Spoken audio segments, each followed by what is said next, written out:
On a vu au moins 3 coureurs. Allez, c'est parti pour Romain Grégoire qui lance l'offensive à 800 mètres à peine du sommet.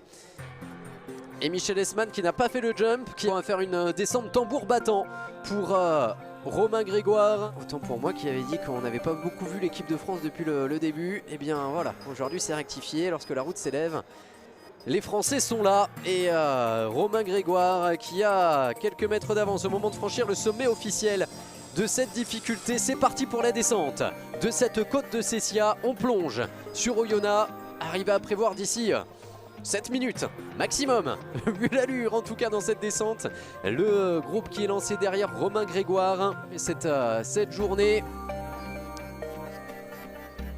Et oui, les motos qui se laissent un petit peu surprendre par cette descente tambour battant de ces deux coureurs. Et derrière, c'est un troisième qui est en train de revenir.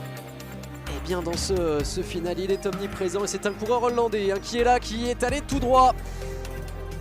Et Romain Grégoire, là j'ai du mal à comprendre l'attitude de ces coureurs parce qu'ils ont vraiment l'opportunité de faire route ensemble sur les 2 derniers kilomètres et d'aller se disputer la victoire d'étape. Et finalement une course de côte et surtout une course de descente à laquelle nous avons assisté tout au long du final avec la côte de Cessia et sa descente ultra rapide marquée par les offensives de Romain Grégoire, du maillot jaune en personne Michel Esman. Et ici à 300 mètres de la ligne, le sprint qui va être lancé de loin pour retrouver peut-être les couleurs de la Grande-Bretagne aux avant-postes.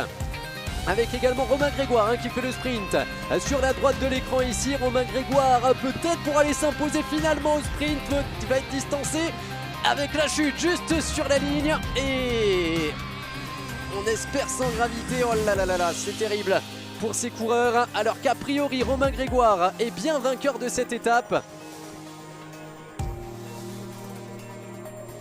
Ah, le bonheur de l'équipe de France, de Lenny Martinez, ici debout, qui salue la performance de Romain Grégoire, épuisé, éreinté dans le final, qui vient chercher une superbe victoire pour l'équipe de France. Romain Grégoire qui vient boucler une journée parfaite pour les Français avec l'échappée de Mathis Lebert qui lui permet d'aller revêtir ce maillot à pois.